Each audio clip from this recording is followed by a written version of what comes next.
Saudara-saudara, kita memulai buku Ibrani dan kita sudah boleh menyelesaikan 2 pasal. Kita bersyukur kepada Tuhan.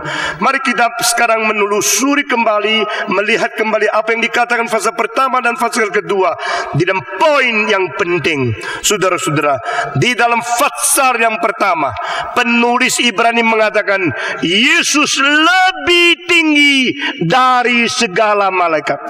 Yesus melampaui bahkan penghulu malaikat, karena dia bukan dicipta dan dia adalah pengutus. Berbeda dengan malaikat yang dicipta dan yang diutus. Yesus adalah anak Allah, di mana Allah berkata, hari ini aku melahirkan engkau. Dan menurut Origin, ini merupakan suatu eternal generation. Yesus dilahirkan di dalam kekekalan yang bukan dicipta, tetapi dia adalah anak Allah yang tunggal itu sendiri.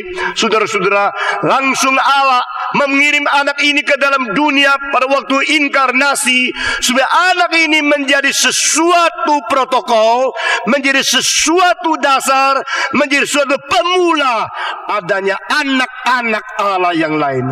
Anak yang tunggal, anak yang kekal akan menemui dan akan mencetak anak-anak Allah di dalam kesementaran, di dalam kurun sejarah yang pernah dicipta sebagai manusia yang berpeta dan teladan Tuhan Allah. Saudara-saudara, dia ada peta dan teladan Allah itu sendiri, dan kita hanya dicipta menurut peta dan teladan Allah. Dia ada peta dan teladan Allah yang suci dan maha mulia. Kita adalah peta dan teladan Allah yang sudah kehilangan kesucian dan kemuliaan Allah. Karena barang siapa berdosa, dia telah mengurangi kemuliaan Tuhan Allah. Paulus berkata, seluruh dunia sudah berdosa dan sudah hutang kemuliaan dari Tuhan Allah. Yesus Kristus datang ke dalam dunia, maka ini satu penerobosan, sehingga ada titik kontak, ada titik pertemuan antara dunia kelihatan dengan dunia tidak kelihatan. Dunia yang sementara boleh menuju kepada dunia yang kekekalan. Dunia yang berdosa boleh kembali kepada dunia yang suci melalui yang kudus itu datang menjengok kita yang berada di dalam dosa dan sementara ini. Tidak ada agama yang bisa mengerti akan hal ini. Tidak ada agama yang bisa memikirkan dengan imajinasi agamawi untuk menemukan sesuatu keagungan Tuhan di dalam cara mencipta, cara menebus, dan cara mewahyukan diri untuk mengerti ciptaan dan penebusan seperti kitab suci ini. Saudara-saudara, tetapi apa yang dikatakan di pasal kedua, saudara-saudara masih ingat? Pasal pertama, Yesus lebih tinggi dari malaikat. Pasal 2, mendadak Yesus lebih rendah dari malaikat. Saudara-saudara, ini adalah satu kontras yang begitu drastis, begitu drastis. Sehingga kita melihat di dalam pikiran dari fase pertama, itu pikiran transenden, pikiran yang melampaui segala yang kelihatan, pikiran daripada Allah yang begitu tinggi dari segala yang dicipta. Di dalam fase kedua justru terbalik. Allah yang transenden adalah Allah yang desain ke dalam dunia. Allah yang melampaui segala sesuatu adalah Allah yang datang untuk menjadi manusia lebih rendah sedikit di dalam seketika waktu dibanding daripada malaikat. Saudara-saudara, inilah namanya cinta yang melibatkan diri melalui pengorbanan sehingga berada menyatu dengan yang dicintai itu. Setiap kali Natal, saya tidak pernah menjadikan itu satu hari perayaan yang kita senang-senang berfoya-foya atau berdosa. Karena hari Natal adalah sesuatu pengorbanan surga yang mengakibatkan pemberkatan di dunia. Satu penyangkalan diri yang menjadi contoh bagaimana kita boleh mendapatkan diri Allah kembali bersatu dengan diri kita. Itu sebab selama 43 tahun saya melayani, hari Natal menjadi hari pekabaran Injil, hari PI, hari di mana kita mengajak orang mengenal besarnya Tuhan, pengorbanan Tuhan di dalam mengutus Kristus yang oknum kedua dari Allah Tritunggal ke dalam dunia yang dosa, yang hina, yang begitu jauh dari Tuhan, untuk membawa kita kembali. Saudara-saudara, pasal kedua justru adalah pasal yang mentegakkan sesuatu hal yang tidak ada satu tempat di lain kitab suci yang lebih jelas dari ini, yaitu menjadikan kita saudara. Kita selalu memanggil orang Kristen saudara, saudara-saudara. Mari kita bersaudara. Mari kita saling mengasihi di dalam persaudaraan di dalam Kristus. Saudara-saudara, konsep saudara, saling mengasihi bersaudara.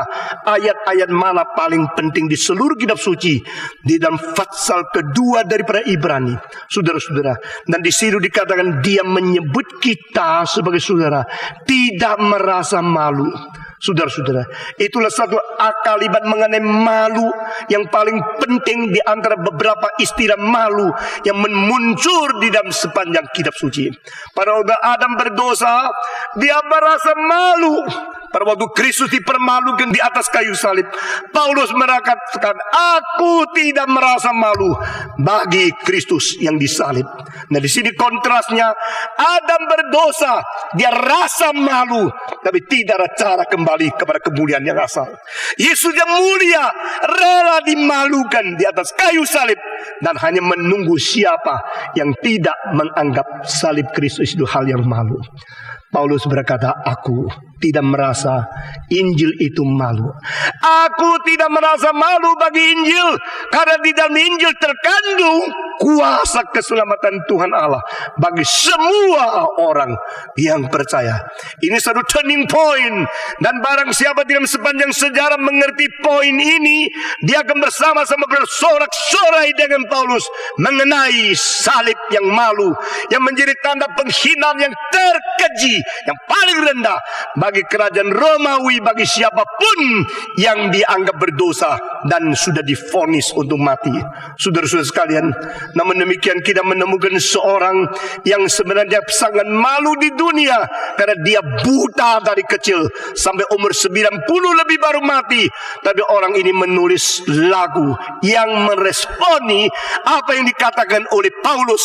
Aku tidak merasa malu bagi Injil, bagi salib Kristus. Orang itu adalah seorang perempuan agung yang namanya Fanny Crosby, yang menulis salibnya bukan malu, tetapi apa? Selamanya mulia. Saudara-saudara, pasal pertama kalau sudah dimengerti, pasal kedua menjadi satu kekaguman. Kalau pasal pertama tidak mengerti, pasal kedua menjadi satu hal yang biasa. Jika kita tidak mengerti kemuliaan Kristus di dalam surga, kita tidak akan menghargai mengapa dia datang ke dalam dunia. Tetapi jika kita tidak pernah mengerti Yesus lebih tinggi dari segala malaikat, kita hanya melihat dia anak seorang yang dilahirkan di palungan, dipaku di atas kayu salib. Apa hebatnya? Dia menolong diri pun tidak mungkin. Bagaimana bisa menjadi juru selamat? Saudara-saudara, Paulus berkata, kami pernah menilai Yesus daripada keadaan yang lahiriah ini. Tetapi sekarang tidak lagi. Karena apa? Dia mengetahui yang disalibkan, yang direndahkan, yang dibunuh, yang dihakimi, yang dihina ini sebenarnya ada yang paling mulia dan paling hormat, paling tinggi dan paling anggun di dalam surga. Bahkan dia disembah sujud oleh semua malaikat. Pada waktu anak sulung datang ke dunia, Allah berkata, let all the angels of God worship him. Sekira mungkin tidak ada orang bisa menulis ayat ini dengan lagu lebih indah daripada Mesias oleh Handel di dalam bagian kedua. Saudara-saudara, let all the angels of God, itu kontrapungnya begitu sederhana, tapi begitu anggun, menyatakan malaikat-malaikat pun harus bersembah sujud kepada Tuhan Allah, yaitu Yesus Kristus yang inkarnasi. Itu sebab kita telah bicara bahwa Allah tidak menyelamatkan malaikat, tapi Allah menyelamatkan keturunan Abraham. Masih ingat, saudara-saudara, mengapa malaikat tidak diselamatkan? Mengapa manusia berdosa diberikan juru selamat? Malaikat berdosa tidak diberikan juru selamat. Mengapa manusia berontak kepada Tuhan Allah diberikan kesempatan bertobat? Mengapa malaikat tidak diberikan kesempatan bertobat? Mengapa keturunan Abraham boleh diampuni dosanya? Mengapa malaikat tidak diampuni dosanya? Ini semua teologi yang ketat dalam. Tetapi saya percaya kalau kita tidak mengkupas ayat demi ayat, hanya comot-comot ayat untuk bikin kebangunan rohani, merangsang emosi saja, saudara tidak mungkin mengenal kitab suci secara menyeluruh. Saudara-saudara, expository preaching berarti membawa saudara kepada setiap ayat. Bukan cari yang enak di khotbah, bukan cari yang gampang dibaca, tapi mau mengerti semua sela-sela yang kecil dan detail-detail yang penting, yang mengkaitkan seluruh doktrin-doktrin yang begitu besar menjadi sesuatu tenunan gambaran dari iman kepercayaan yang mulia, yang cerah, yang begitu agung yang diberikan Tuhan kepada dunia ini. Saudara-saudara, Allah tidak menolong malaikat, Allah hanya menolong anak-anak Abraham. Saudara-saudara, apakah sebab anak-anak Abraham itu orang beriman ditolong? Kalau demikian malaikat tidak beriman. Malaikat bukan tidak beriman, malaikat adalah bentuk dan sesuatu pribadi yang dicipta oleh Allah langsung di dalam roh, langsung direct terhadap Tuhan dan berada reaksi kepada perintah Tuhan sebagai moral yang tidak bisa berubah karena langsung berada di dalam kekekalan.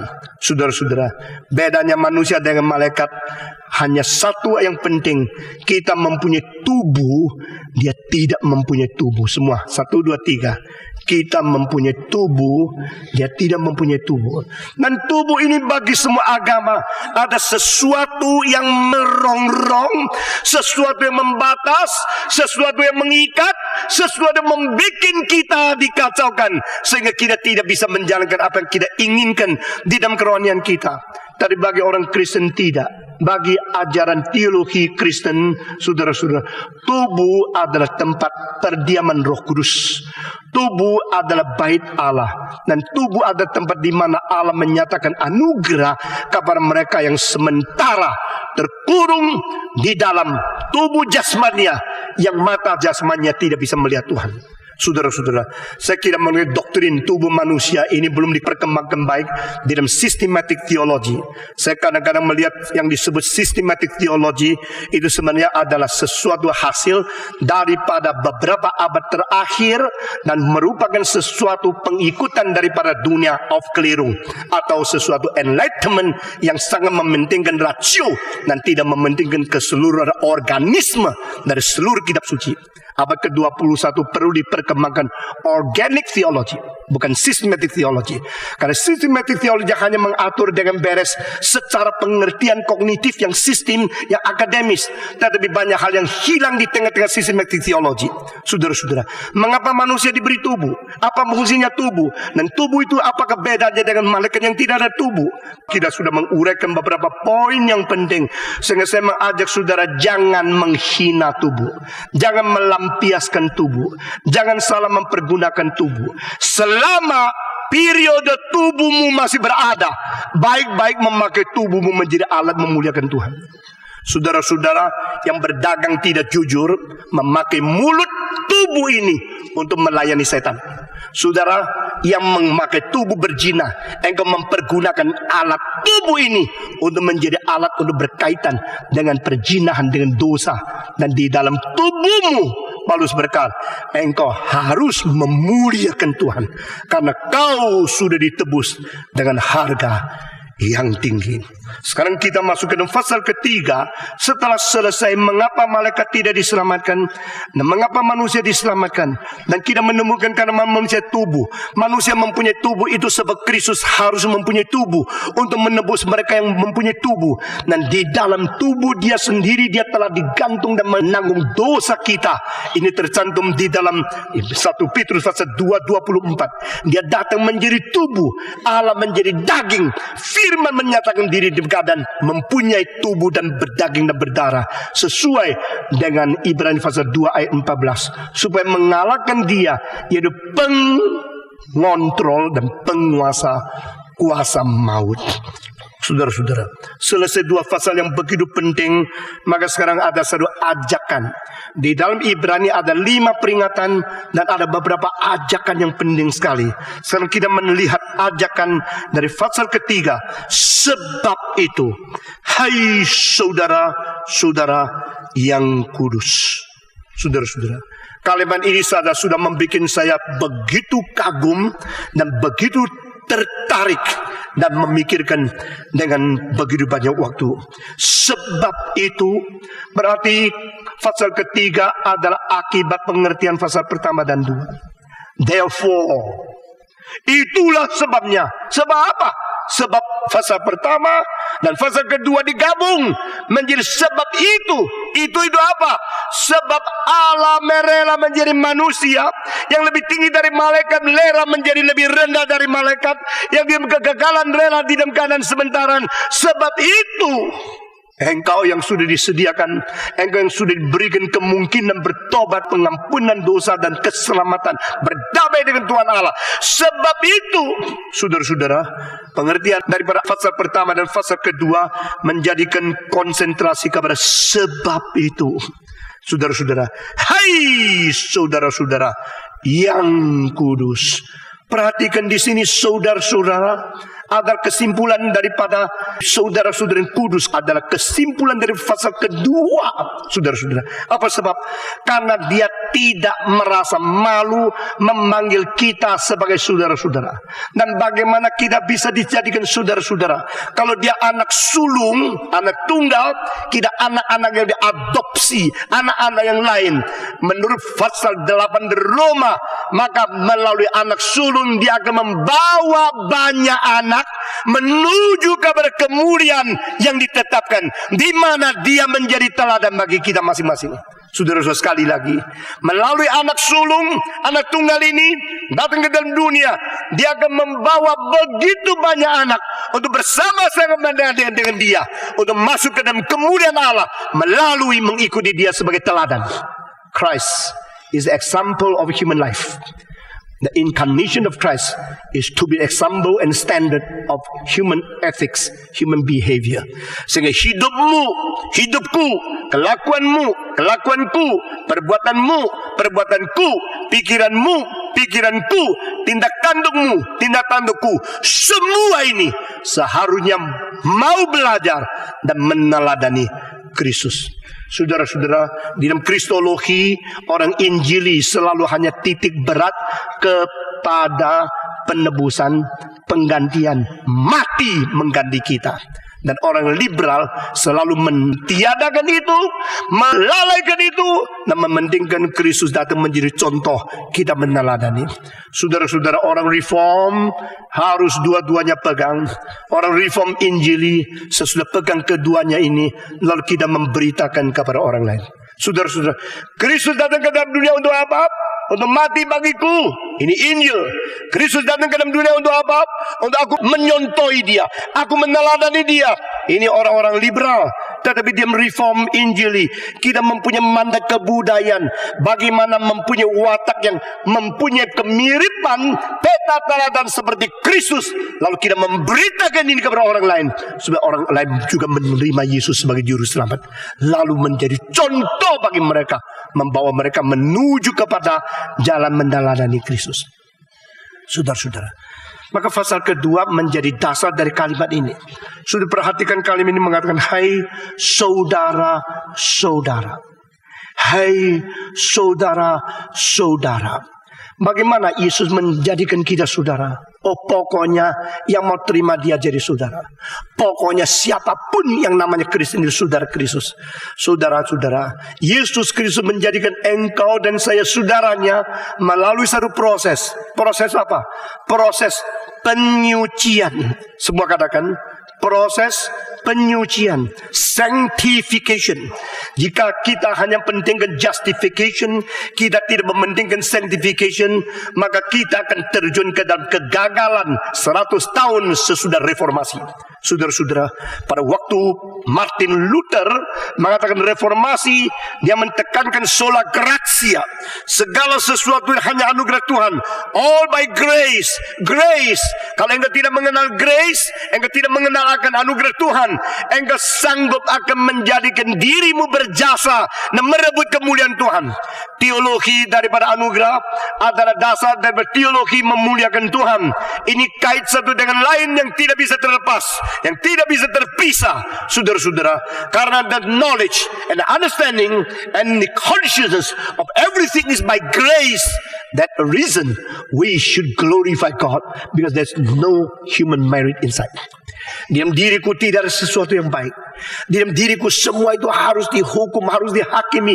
Semua harus dimarahin oleh Tuhan, dibuang ke dalam neraka. Itu namanya keadilan Tuhan. Tapi orang seperti saya ini yang begitu rusak, begitu jahat, begitu tidak layak, begitu berontak, begitu melawan Tuhan. Mengapakah saya masih boleh mendapatkan anugerah keselamatan? Ini adalah hanya semata-mata Dia yang berdaulat rela memberikan anugerah kepada saya. Dan jikalau aku sudah menerima anugerah, apa yang harus saya perbuat?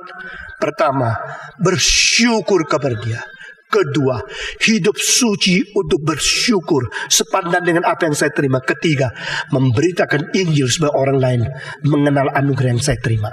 Nah, reaksi-reaksi ini yang membuat bengkok rohaninya maju terus. Saudara-saudara, a man is not equal to what he thinks. A man is not equal to what he behave. A man is equal to what he reacts before God. Saudara-saudara. Tetapi setelah 100 tahun reformasi berjalan di Eropa, khususnya mulai dari Wittenberg ke seluruh Jerman, akibatnya adalah manusia mengerti separuh-separuh. Saudara dengar sekali, yang ngerti separuh-separuh lebih cilaka daripada yang belum mengerti. Saya takut sekali yang merusak gerakan reform adalah orang yang menganggap diri sudah reform, baik dari pengurus, dari pendeta, dari mahasiswa, dari para anggota reform, yang menganggap diri sudah reform. Kalau saya dari reform apa? Saya pasti reform. Tapi mengertinya separuh-paruh. Akhirnya yang paling merusak gereja reform adalah orang reform sendiri. Karena apa? Karena mengertinya separuh-separuh. Apakah kita mengerti visi ini dengan sesungguhnya? Apa kita mengerti apa yang harus kita lakukan sebagai orang reform dengan sesungguhnya? Saudara-saudara, reform ini satu konsistensi pengertian kitab suci yang menjadi sesuatu teologi, sesuatu etika, dan sesuatu gerakan penginjilan yang begitu agung dan begitu anggun. Tetapi saudara-saudara yang tidak mengerti, kalau semua anugerah berarti kelakuan tidak penting. Kalau kelakuan tidak penting, saya berbuat salah pun tidak apa-apa kok, karena ada anugerah. Nah, akibatnya mempermainkan anugerah, akibatnya mempermainkan segala rencana Allah yang memberikan anugerah kepada manusia. Akibatnya adalah mereka menjadi hidup tidak lagi suci, hidup tidak lagi koreksi diri, hidup seenak-enaknya melawan Tuhan. Dan mereka mabuk-mabuk, mereka berdangsa-dangsa, mereka berfoya-foya. Hidup mereka tidak lebih baik daripada mereka-mereka yang belum agama Kristen. Itulah perlu sesuatu gerakan untuk menangani akan penyelewengan seperti ini. Maka Allah sementara mengizinkan pietisme timbul. Saudara-saudara, pietisme akhirnya timbul menjadi satu side effect yang lain lagi. Sebagai seorang yang sangat peka dengan side effect, saya ingin mengadakan sesuatu pelajaran namanya side effectology. Pelajaran untuk menemukan segala gerakan di belakangnya ada kemungkinan potensi untuk menjadi gerakan yang sangat berlawanan, bertolak, berbeda daripada segala sesuatu yang menjadi motivasi aslinya. Saudara-saudara, reformasi mengalami sesuatu decadence, mengalami sesuatu kerusakan moral yang hanya karena salah mengerti teologi reform.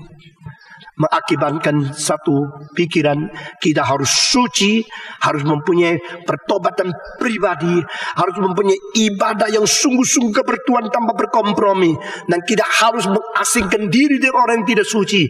Akibatnya adalah pietisme mendirikan gereja di dalam gereja. Ini orang saya, itu orang kamu.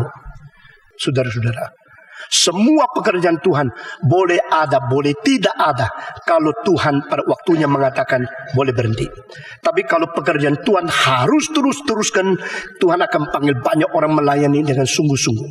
Saudara-saudara, Tuhan pernah memberikan 400 tahun tidak dikirim nabi, yaitu setelah Malaki selesai perjanjian lama, no more prophet 400 years. Sampai sudah 400 tahun kemudian orang pertama dipanggil lagi, Yohanes Pembaptis, baru melayani setengah tahun, langsung dipenggal kepalanya. Inilah manusia.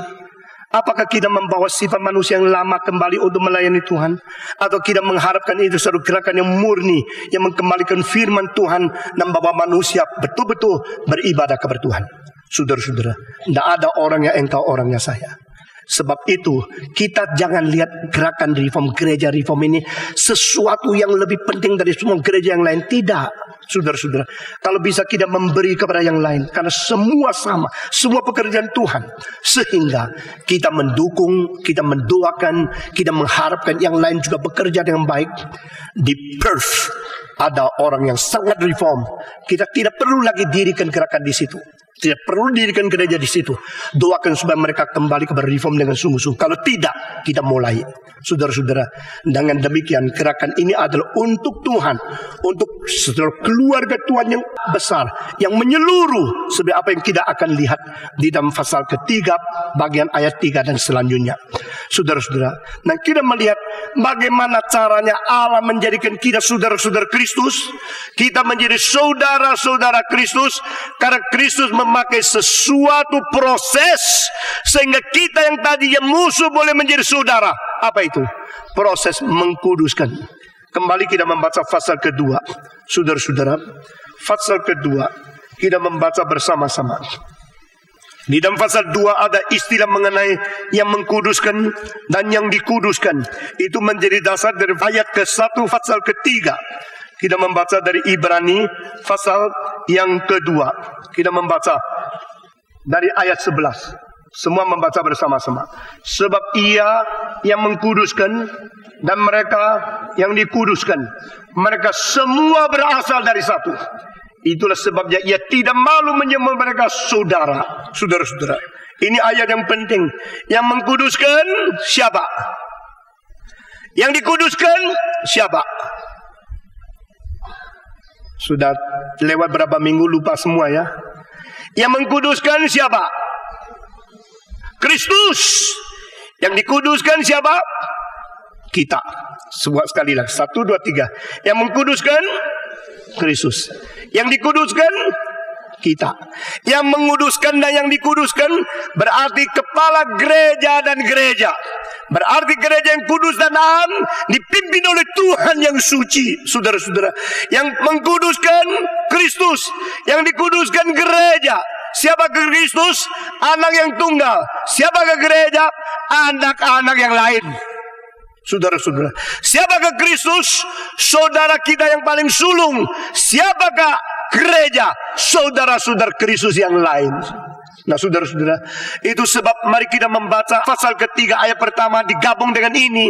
Hai saudara-saudara yang apa? Yang kudus. Saya melihat semua komentar tidak ada yang mengkaitkan ayat pertama dari pasal 3 dengan pasal kedua, saudara-saudara.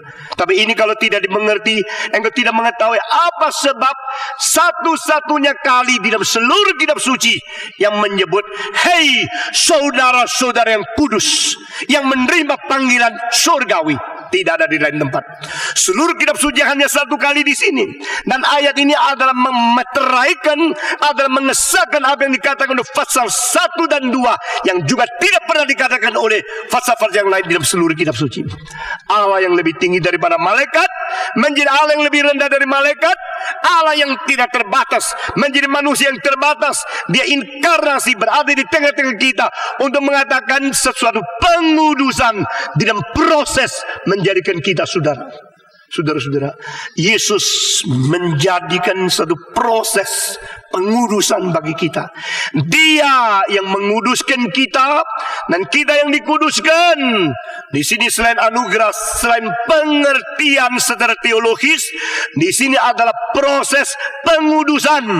Proses pengudusan adalah sesuatu proses yang seumur hidup, tetapi sebelum itu disahkan dulu melalui status.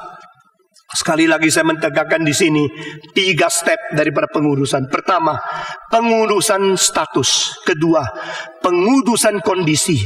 Dan ketiga, pengudusan penyempurnaan. Semua ikut saya.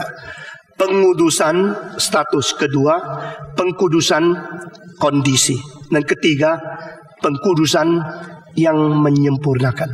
Atau di dalam istilah teologi yang lain. Yang kedua disebut pengudusan progresif.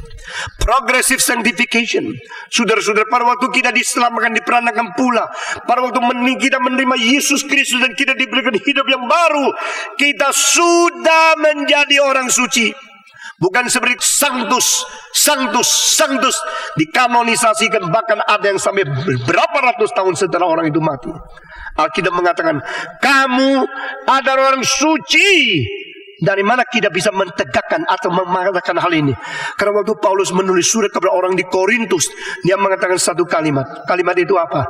Yaitu saya menulis kepada orang sucinya Allah yang berada di kota Korintus.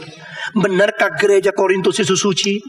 Pada waktu saya sendiri pergi ke Korinti, sekarang namanya Korinti, yang berada di Gerika itu, saya mengunjungi satu gereja dan seorang pendeta mengatakan, di atas batu yang ditulis, engkau harus mengasihi dan sebagainya, kasih adalah ini. Dan dia mengatakan, that was the word of God in written form as an epistle from Apostle Paul to us, the population in Corinthus. Saya minta Tuhan ampuni dia. Karena itu kalimat bukan hanya untuk orang kota Korintus. Itu surat Korintus juga untuk orang di Granada, betul nggak? Masa hanya untuk orang Korintus? Untuk kami penduduk yang di kota Korintus. Itu penduduk 2000 yang tahun bukan sekarang punya. Dia menganggap memberikan penjelasan kepada turis yang tidak mengerti Alkitab. Saya diam-diam aja.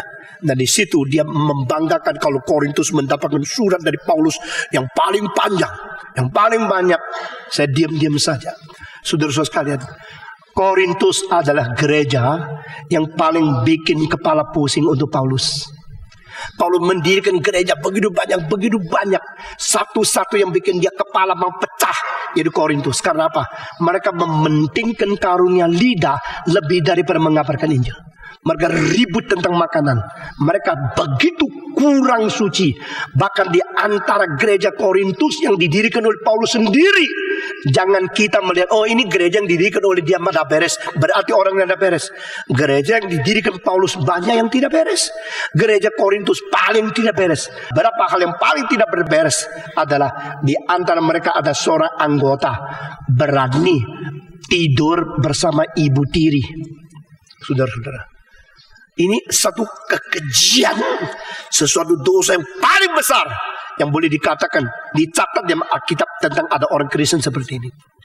Tetapi menurut kenajisan, pelacuran, dan hidup seks yang tidak terkendali di kota Korintus, untuk orang kafir itu seperti biasa. Tetapi bagaimana dengan engkau Kristen? Engkau sudah ditebus dengan darah Kristus. Engkau dibeli kembali, ditebus dengan harga yang tunai. Engkau tidak boleh demikian. Engkau harus memuliakan Tuhan di dalam tubuhmu. Maka saudara-saudara, hal yang kedua yang paling membuat Paulus pusing, yaitu gereja Korintus penuh dengan perpecahan. Ada orang ini mengatakan, kami kelompok Sefas. Ada yang mengatakan, kami kelompok Paulus. Ada orang mengatakan, kami kelompok Apolos. Jadi gereja itu menjadi gereja yang penuh dengan kelompok-kelompok yang masing-masing kagum kepada pendeta mereka sendiri. Tetapi seolah-olah pendeta-pendeta yang membuat mereka kagum mengakibatkan mereka terpecah belah. Saudara, sama-sama di gereja Korintus, kami orang Apollo loh ya, kamu orang Sefas, dia orang Paulus. Akhirnya setelah 3 kelompok itu pecah, sekelompok mengatakan, enggak loh, kami bukan milik Paulus, kami bukan milik Petrus, kami bukan milik Apolos, kami milik Kristus. Yang paling baik yang mana, saudara-saudara? Milik Kristus paling baik kan? Bukan milik Paulus kan? Bukan milik Apolos, bukan milik Petrus, milik Kristus paling baik gak? Iya toh? Betul enggak? Paling jelek. Milik Kristus itu paling jelek. Loh, kok dari Granada pasti untuk mengatakan milik Kristus? Kami milik Kristus itu cuma kalimat di luar, di belakangnya kamu semua bukan milik Kristus. Ngerti? Itu adalah dosa yang selalu timbul di gereja, termasuk orang little flock. Semua gereja, semua golongan itu rusak. Semua itu bukan gereja. God hates Christianity. Demikian tulisan daripada orang-orang yang mengikut Witness Lee. Dan mereka sendiri yang benar. Orang sekarang sedang mencap reform begini. Reform sendiri yang benar, semua lain salah. Kita tidak pernah mengatakan semua lain salah. Siapa pernah mendengar dari mimbar ini semua gereja salah? Pernah tidak? Jawab, pernah tidak? Setiap kalimat saya bersifat perang. Bersifat perang dengan setan. Karena kita mengetahui, saya sebagai pendiri mengetahui mengapa mengadakan gerakan reform. Pernah tidak satu orang dengar kalimat dari Stephen Tong, keluar dari gerejamu masuk gereja saya? Yang pernah dengar kalimat ini silakan acungkan tangan. Pernah kamu mendengar saya mengatakan gereja lain semua salah, hanya gereja yang betul? Yang pernah dengar coba acungkan tangan. Ada nggak? Tidak ada. Kita mendukung gereja yang lain kalau mereka berada di dalam Injil yang murni. Saudara-saudara, kita kirim uang mendukung mereka. Kita melayani di gereja yang banyak di seluruh dunia. Saya mengunjungi Anglican, saya berkhotbah di Rhenish Mission, saya berkhotbah di Baptis, berkhotbah di gereja Pantekosta. Di Rusia kita sungguh bekerja dengan orang-orang Pantekosta, tapi Injilnya masih kental luar biasa. Lain dengan mereka yang sudah lupakan salib dan sebagainya. Waktu saya berkhotbah di Kiev, berkhotbah di Minsk, berkhotbah di gereja Pantekosta, mereka mengatakan next time we want one person to come to lead us in the evangelistic meeting. We have to choose between Stephen Tong and Billy Graham, and we chose Stephen Tong. Karena apa? Because he preached so clearly about Jesus Christ and His cross. Itu gereja Pantekosta. Gereja Pantekosta yang mempunyai iman yang benar. Kita tidak pernah mengatakan ini satu-satu gereja yang benar, yang lain semua salah. Tidak ada. Itu finahan-finahan. Saudara-saudara, 3 bulan yang lalu saya sakit keras dan terus mencret, terus buang air, sehingga malamnya harus berkhotbah lagi. Saya gemeteran di dalam hotel, dan seorang profesor membawa seorang dokter datang melihat saya. Pak Tong, ini dokter betul-betul baik, lulusan University of Hong Kong yang terkenal sekali, dan dia akan mendatang merawat dan memberikan obat kepada kamu. Saya bilang terima kasih. Dia bilang semua obat stop, minum ini saja, satu ini saja, sepanjang hari tidak boleh makan. Tidak boleh makan malam khotbah dan minum obat itu. Saya mengikuti peraturan dia. Mulai stop. Wah, itu memang dokter baik sekali. Setelah selesai, dokter itu mau lihat saya kuat tidak berkhotbah. Datang lagi dengar khotbah saya di Hong Kong dengan profesor itu. 2 orang dengar sudah khotbah selesai. Mereka bilang, oh sudah bisa, besok teruskan. Engkau boleh ke Taiwan. Dia pulang. Kali ini 2 minggu yang lalu, orang itu mengatakan, dokter itu tulis surat sama kamu ada lihat enggak? Saya bilang enggak ada. Dikirim ke Indonesia, enggak ada. Kenapa enggak? Sampai saya juga enggak tahu. Suratnya ngomong apa? Suratnya ngomong minta maaf kepada Stephen Tong. Loh, kok minta maaf sama saya? Kenapa? Saya kan enggak pernah disalahin apa oleh dia. Kenapa dia yang sudah mengobati saya kok minta maaf sama saya? Dia bilang, Stephen Tong, dengan jujur dari 20 tahun lalu saya sudah dengar kalimat, engkau paling sombong, engkau paling menyalahkan semua, engkau paling benar. Sehingga saya setiap kali dengar namamu, saya tidak pernah mau datang ke kebaktianmu. Kali ini karena diajak seorang profesor sudah mengobati engkau, saya datang ke hotel ketemu dengan engkau. Nah malam itu saya terpaksa mau lihat engkau perut sakit sudah selesai belum dengar khotbahmu. Akhirnya baru saya tahu yang orang ngomongkan tentang kamu semua tidak benar. Dan saya baru sadar khotbahmu begitu kental, begitu pentingkan firman Tuhan, begitu sungguh-sungguh, dan sifat engkau tidak seperti apa yang pikirkan, sombong dan suka marah-marah orang seperti setan, dia bilang. Maka saya minta maaf kalau sudah 20 tahun ini saya salah ngerti tentang engkau. Sebenarnya tidak usah minta maaf sama Tuhan, karena saya tidak tahu kok. Nah saudara, sekarang di Indonesia ada satu edaran pikiran, Stephen Tong tidak ada Roh Kudus. Pernah dengar enggak? Pernah enggak? Sering ya. Jadi yang bikin saya kekuatan ini terus berkhotbah menyatakan firman Tuhan, itu kuasa roh setan gitu ya, atau roh saya sendiri, bukan Roh Kudus. Coba saudara lihat, banyak orang belum pernah datang, bahkan belum pernah ikut kebaktian di sini. Mereka berani kritik semau mungkin mereka. Sesudah kritik demikian, lalu yang menerima kritikan mengabarkannya lebih cepat dari mengabar Injil. Heran sekali. Jadi inilah membuktikan orang begitu lemah kok Tuhan masih mau menebus. Tuhan masih mau memakai kita, masih mau memberikan keselamatan kepada kita. Kita bersyukur kepada Tuhan, memang kita orang lemah, saudara-saudara sekalian. Nah, dengan keadaan demikian kita mengerti apa yang diartikan. Banyak orang tidak mengetahui Alkitab tapi kritik Alkitab. Banyak orang tidak pernah mengenal Kristus tapi mereka melawan Kristus. Orang-orang melawan Kristus, melawan kitab suci, banyak di antara mereka yang belum pernah membaca kitab suci satu kali pun. Belum pernah mendengarkan firman Tuhan satu kali pun. Taunya ikut-ikut. Paling cilaka adalah orang-orang sejarawan, khususnya di Tiongkok, yang mengikut akademik tetapi tidak meneliti sendiri. Dari kutipan buku, saya teriak di Taiwan, sayang sekali 95 tahun ini semua sejarah Tiongkok ditulis oleh tangan yang melawan Kristus. Buku-buku yang melawan Kristus begitu banyak. Akibatnya adalah pemuda-pemudi melalui pembacaan kutip-kutip semua melawan Kristus. Dan saudara tahu yang melawan Kristus kebanyakan adalah lulusan sekolah Kristen. Barang siapa mendirikan sekolah Kristen, jangan mendirikan sekolah Kristen untuk uang, tapi untuk kemuliaan Tuhan. Kalau tidak, engkau membuka pintu Kristen untuk banyak orang belajar, lalu melihat guru yang tidak beres, pendeta yang tidak beres. Akhirnya setelah mereka lulus, mereka menjadi musuh-musuh Kristen yang akan menjadi kutipan-kutipan selanjutnya yang disebut sudah ada. Banyak bahan yang saya boleh buktikan. Ini terbukti di dalam dunia akademis. Saudara-saudara, di Amerika ketat sekali akan law, hukum-hukum.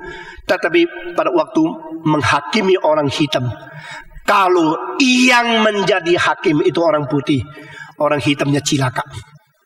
Kalau yang menghakimi orang hitamnya lolos. Berarti apa? Bukan hukum yang menjadi supremasi. Di belakang hukum ada sifat dosa manusia yang tidak adil yang menjadi supremasi. Saudara-saudara, mari kita kembali kepada kejujuran. Saudara-saudara, mari kita kembali. Di sini ajak mengatakan kita harus memikirkan dengan Kristus.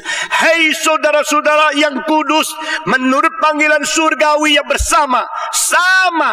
Nah, istilah sama ini muncul daripada pasal kedua 14. Kristus sama seperti kita. Sama seperti kita, sehingga bersalut dengan tubuh yang berdaging dan darah, hidup di tengah-tengah kita, sama menjadi saudara. Maka istilah yang sama dipakai dalam pasal ketiga ayat pertama. Saudara-saudaraku yang kasih, yang suci, yang sama-sama menerima panggilan dari surga. Mari kita membaca bersama-sama sekali lagi pasal ketiga ayat pertama. Semua 1, 2, 3. Sebab itu hai saudara-saudara yang kudus, yang mendapat bagian dalam panggilan surgawi. Ini sekali lagi, ini satu-satunya kali di dalam seluruh kitab suci. Saudara-saudara suci panggilan surgawi. Tidak ada lagi.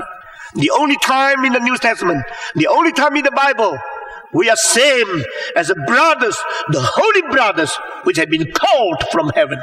Kita adalah saudara-saudara yang suci, yang menerima panggilan surgawi. Saudara-saudara, fase pertama Tuhan Yesus turun dari surga. Fase kedua dia berada di dalam dunia. Fase ketiga panggilan surgawi bagi mereka yang dikuduskan. Dia yang mengkuduskan dan kita yang dikuduskan. Semua dari satu. Satu siapa? Yaitu Bapa yang mengutus Yesus Kristus. Maka ayat pertama telah menyimpulkan tujuan di mana yang dikerjakan oleh fase pertama dan kedua, sehingga kita menjadi saudara-saudara yang suci. Progressive sanctification.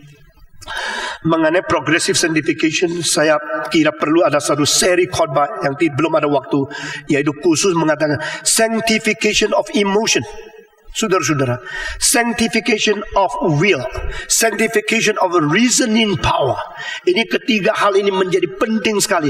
Karena kita orang Protestan selalu mengkurung kesucian hanya di dalam moral saja. Jadi kalau suci bagi orang Palestina, tanahnya suci. Status yang suci. Suci bagi Protestan, hidupnya tidak merokok, tidak berdansa, tidak berzina, itu namanya suci. Suci bagi orang Hindu, itu tempat yang dikuduskan menjadi satu tempat yang sakral. yang lain sekali. Suci bagi agama-agama, bagi golongan-golongan kekristenan berbeda semua konotasinya. Ini melalui pelajaran daripada Rudolf Otto, seorang profesor dan seorang teolog dari Jerman. Maka konsep suci dikembalikan kepada konsep umum dari agama-agama universal. Tapi saya mau kembalikan kepada saudara, konsep suci dalam kekristenan adalah pengkudusan pribadi, sehingga kita boleh kembali mempunyai peta teladan seperti Tuhan Allah. Dan kumpulan orang-orang ini disebut bait Allah yang suci di tengah-tengah kita, yaitu gereja yang kudus dan apa? The universal sanctified body of Jesus Christ. Itulah suci. Nah di sini dikatakan, hai saudara-saudara yang suci, yang menurut panggilan surgawi, yang bersama-sama kita menjadi saudara. Sama saudara suci yang menerima panggilan surgawi. Saudara-saudara, saya menjadi hamba Tuhan merasa lebih bangga dan lebih mulia daripada mereka yang menjadi presiden di dunia. Karena apa? Panggilan mereka menjadi presiden dari bawah, panggilan saya menjadi pendeta dari atas. Amin. Engkau bilang, oh jangan sendiri, monopoli dong. Masa cuma Stephen Tong dong? Engkau juga. Di sini karena sama. Engkau sama. Penulis Ibrani mengatakan yang menerima surat ini sama. Kita sama-sama menerima panggilan surgawi. Puji Tuhan. Sama-sama karena apa? Kita sudah melalui proses. Proses apa? Proses Yesus mengkuduskan dan kita dikuduskan. The sanctifier. Those who are sanctified are all from one. The calling from heaven. Kita sama-sama disucikan dan menjadi saudara-saudara yang kudus yang menerima panggilan dari surgawi. Nah sekarang kita membaca selanjutnya. Pandanglah pada Rasul dan Imam besar yang kita akui, yaitu Yesus. Sekali lagi, ini tetap satu-satunya kali di seluruh perjanjian baru menyebut Yesus sebagai Rasul. Biasanya kita menyebut Paulus Rasul, Petrus Rasul, Yohanes Rasul, Yakobus Rasul.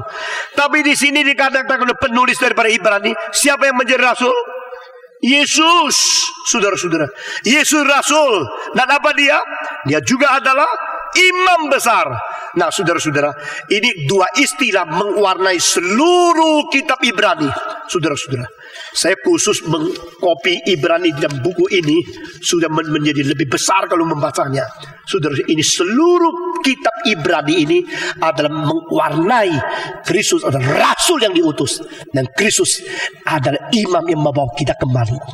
Dia adalah Rasul yang dari Allah, Imam yang membawa kita kembali kepada Allah.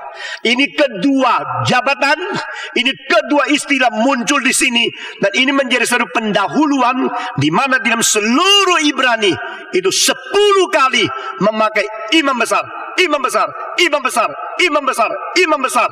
10 kali, tidak pernah satu kali untuk Kayafas, tidak pernah satu kali untuk Harun.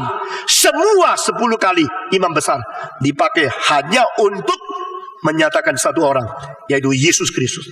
Di dalam seluruh perjanjian baru ada istilah imam besar 122 kali.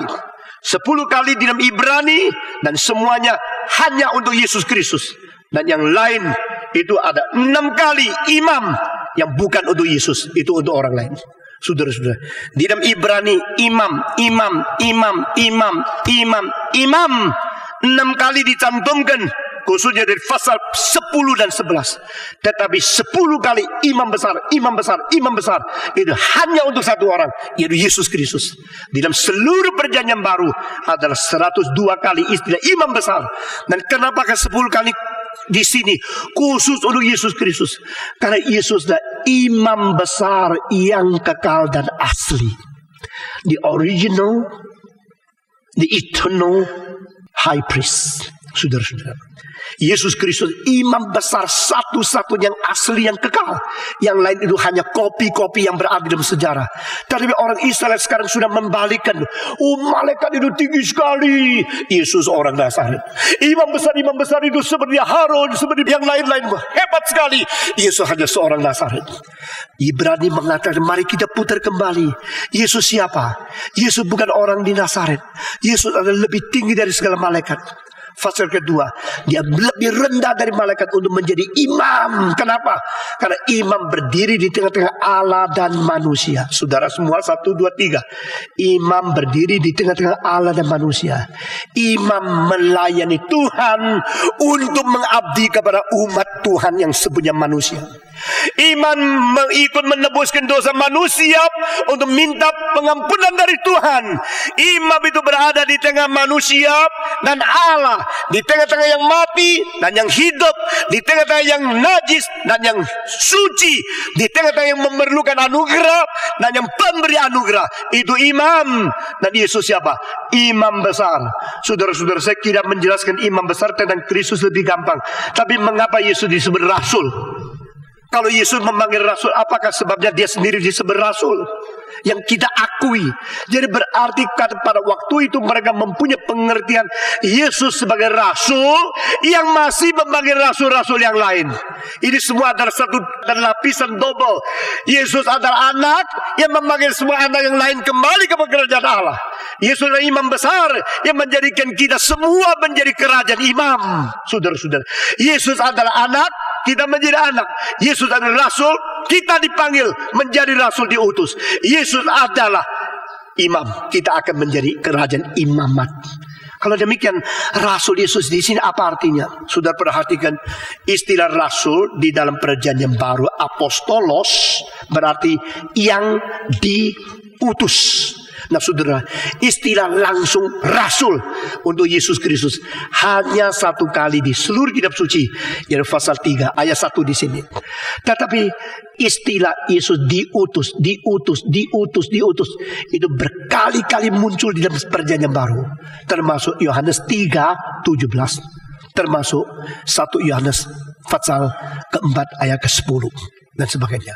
Karena Allah mengutus anaknya ke dalam dunia, bukan untuk menghakimi, tetapi untuk mengampuni, membereskan dosa manusia.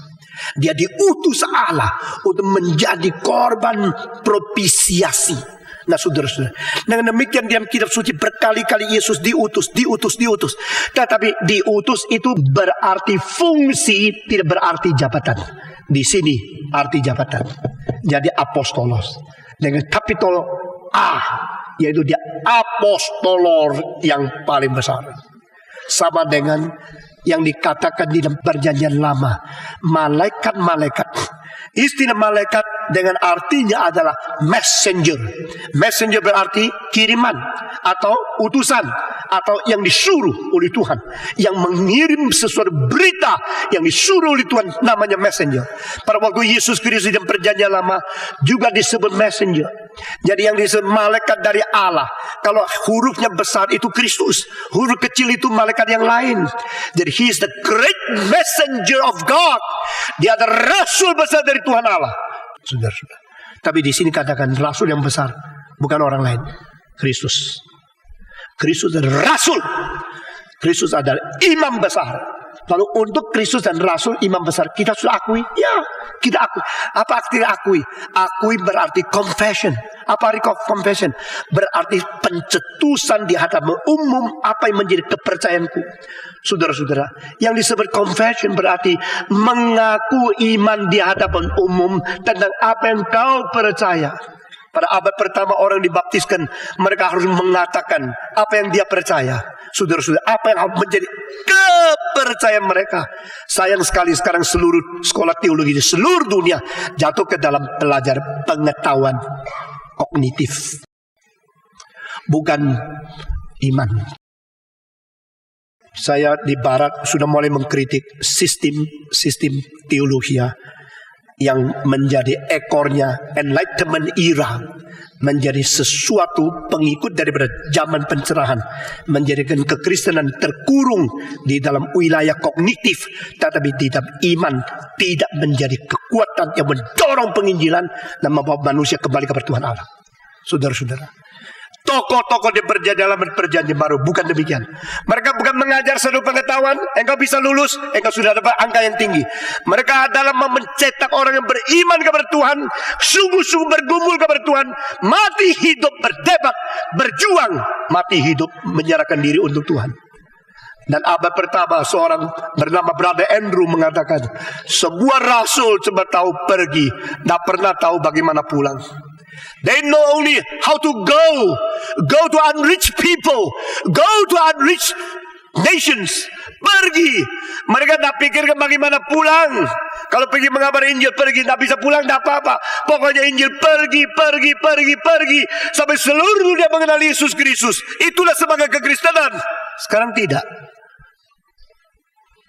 Sekarang hamba Tuhan baru praktek saja, minta kamarnya ada AC. Saya ingin menangis untuk zaman ini, saudara-saudara.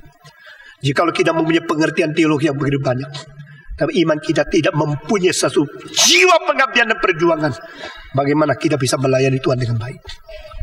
Tidak ada salah mempunyai kamar AC. Kamar saya ada AC. Tapi pada permulaan engkau melayani Tuhan, engkau harus mempunyai sesuatu pertaruhan mati hidup untuk Tuhan. Besok Tuhan jadikan saya apa? Itu urusan dia. Urusan saya adalah sekarang mengabdi sungguh-sungguh, mau mati hidup untuk Tuhan. Saudara-saudara, they only know how to go. They never consider how to come back, how to return. They only know how to give.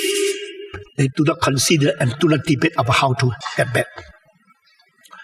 Kadang-kadang Tuhan membiarkan kita berada dalam kesulitan. Kadang-kadang Tuhan memberikan uang yang banyak di dalam tangan kita. Alkitab berkata, Paulus mengatakan, aku mengetahui bagaimana menghadapi masa miskin. Aku mengetahui bagaimana menghadapi masa kaya. Waktu banyak harus bagaimana, waktu miskin harus bagaimana. Dia tahu. Dan karena dia mempunyai pelajaran dari Yesus Kristus. Di sini penulis mengatakan, biar kita memikir dan memandang. Saudara-saudara, saya akan konklusikan kalimat yang penting ini. Mari kita pandang kepada dia yang kita akui sebagai rasul dan imam besar. Pandang. Istilah pandang ini menjadikan satu lagu. Pandanglah pada Yesus. Pandanglah wajah yang mulia. Pandang. Dari saudara-saudara, orang Israel mempunyai satu tugas yang diberikan oleh Tuhan, menjadi bangsa dengar. Hear ye Israel. Dengarlah, hai Israel. Allahmu adalah Allah yang esa. Dengarlah. Lalu yang mencintai dia dengan segenap jiwamu, sebulat hatimu, seluruh pikiran dan segenap tenagamu. Itu adalah to be a nation of listening. Bedanya bangsa Ibrani dengan seluruh bangsa yang lain, mereka adalah bangsa yang mendengar firman. Saudara-saudara, mendengar, hear ye Israel. Dan bangsa Gerika menjadi bangsa yang observasi dan berpikir. Sehingga disiplin ilmu keluar khususnya logika dari bangsa itu. Mereka mengamati alam semesta, lalu mereka memikirkan. Tetapi Kristen adalah orang yang beriman dan memandang.